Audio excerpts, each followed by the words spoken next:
네, 여러분 안녕하십니까? 방문각에서 전공보건 강의하고 있는 김동현 팀입니다.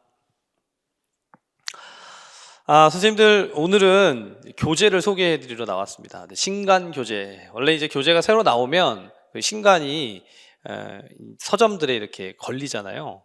사진도 나오고 표지도 나오고 내용도 나오고 나오는데, 저는 제가 직접 나와서 선생님들에게 이 책이 어떻게 구성되어 있는지, 책의 활용은 어떻게 하는지 간단하게 좀 설명을 드리려고 합니다. 이미 강의를 들으셔서 강의 안에서 교재를 만나고 또 강의를 들으신 분들도 계실 거예요. 하지만 혹시 아직 선택 중에 있으시다면 도움이 되시기를 바라는 마음에 제가 말씀을 드립니다. 자, 지금 이제 김동현 전공보건의 맥 1권이 나왔는데요. 이제 작년 2021년에 사용됐던 책이 2022년에 개정이 됐습니다. 책 개정의 이유는 보통 두 가지예요. 첫째는 뭐냐면 책 내용이 많이 바뀌어야 할 이유가 있다. 특별히 법이 바뀌었다거나 또는 어떤 특정한 이론들이 많이 변화가 됐다. 그러면 이제 책이 바뀌어야 되고요. 두 번째는 왜 바뀔까요?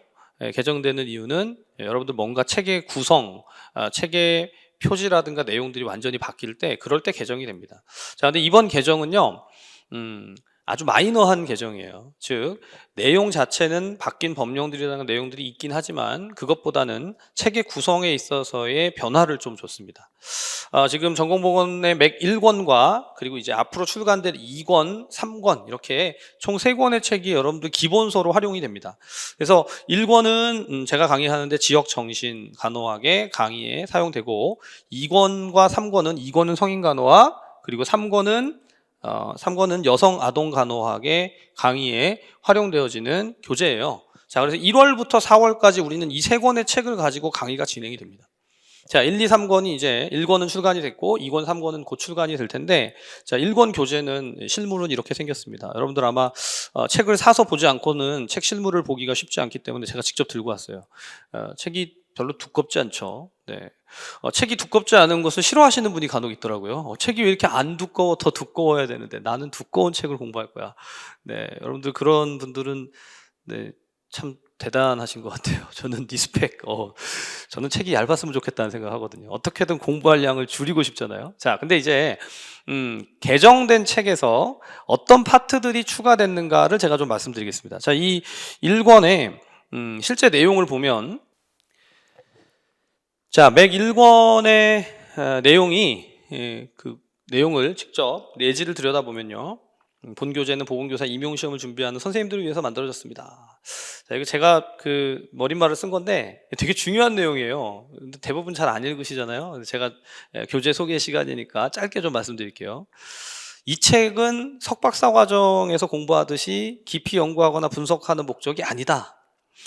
선생님들 이 책은요, 오로지 연구가 아니고 시험에 효율적인 접근을 하기 위해서 만들어진 책입니다. 그러니까 선생님들이 가장 적은 시간을 투입해서 가장 효과를 극대화하기 위한 책이다라고 생각하시면 맞아요. 자, 그래서 저는 이제 지역사회를 볼 때, 지역사회 간호나 정신간호를 볼 때 제 나름대로의 논리적인 흐름을 가지고 이 책을 써야 된다고 생각하기 때문에, 기존의 강론서들, 대학에서 강의하신 교수님들이 쓰시는 책들을 보더라도 거기서 필요한 것을 빼와서 그걸 가지고 이제 책을 재구성했다라고 생각하시면 됩니다. 자, 그래서 이제 구성된 내용들이 기본적으로 지역사회 간호학 1편 그리고 2편의 정신간호학으로 구성이 되고, 1편의 내용과 2편의 내용이 연결이 돼 이어지는데, 자, 개정의 포인트는 뭐였냐면 이 앞부분에다가 도입의 퀴즈를 집어넣은 거예요. 도입할 때 각 장마다 도입 퀴즈가 있습니다. 그래서 이 도입 퀴즈의 내용들은 선생님들이 보통 이 단원을 공부해 갈 때 가장 중요하게 생각해야 될 것들을 도입 퀴즈 안에다가 탑재를 시켰습니다. 각각. 자, 그리고 그 도입 퀴즈 바로 이어서는 본문의 내용이 원래대로 이어지고, 이건 이제 이전에 개정 전에 있었던 책의 내용들, 제가 생각하고 있는 논리적인 흐름이, 논리적인 흐름이 갑자기 바뀌진 않잖아요. 그 흐름대로 내용을 구성하고, 그리고 이제 후반부로 가면 그 흐름이 끝나고 나면 마지막 파트에 가서 기출의 재발견이 들어가 있는 거죠. 자, 두 번째 장도 마찬가지예요. 도입 퀴즈가 있고요. 도입 퀴즈가 지역사회 간호에 대한 도입 퀴즈가 나오고, 그리고 이 퀴즈에 이어서 본문의 내용이 쭉 이어진 다음에 마지막에 가서 세 번째 파트는, 자, 간단하게 한번 보겠습니다.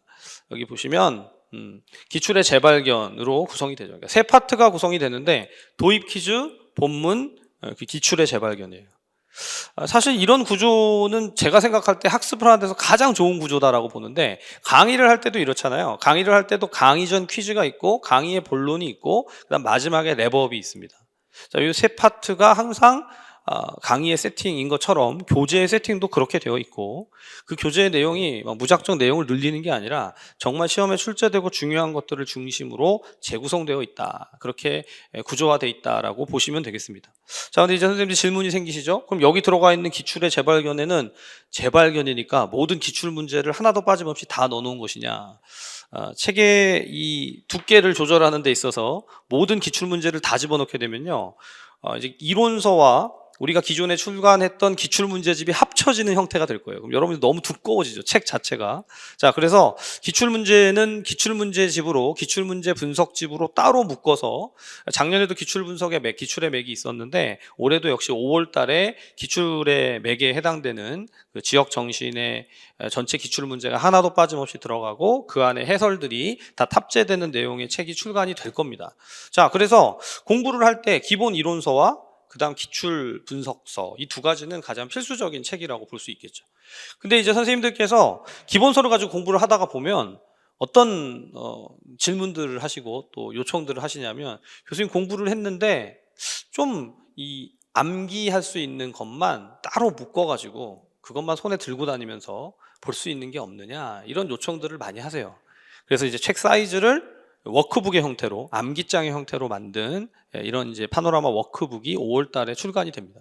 자, 그래서 지금 이미 나온 교재, 전공보건의 맥 1권의 구성을 잠깐 말씀드렸는데, 그 구성에 따라서 학습을 할 때 어떻게 해가야 되는지를 이미 좀 느끼셨을 것이고, 그걸 공부를 하고 1월, 2월, 3월, 4월 전공보건의 전체 기본서의 내용을 지금 새로 출간되는 교재들을 가지고 공부하시고 나서 5월 달에 기출분석서와 그리고 요약집인 워크북을 가지고 다시 한번 회독을 돌려가시는 그런 방식으로 공부를 하시면 좋겠다라고 생각이 됩니다.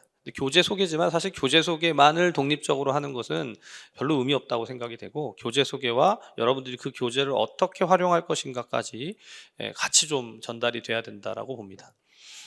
강의를 하다 보니까 어느 자리에 서든지 듣고 계신 분들이 이 강의를 듣는 또는 이 영상을 보는 이유가, 그 이유가 단순하지 않고 보통 그것을 통해서 내가 받고자 하는 유익이 있잖아요. 도움이 돼야 될 거 아닙니까? 그래서 단순히 책이 새로 나왔습니다, 여러분 이 책은 이렇습니다 라고 끝나는 게 아니라 그 책이 활용되는 방법도 여러분들에게 좀 전달드리고 싶어서 조금 더 제가 부연을 했습니다.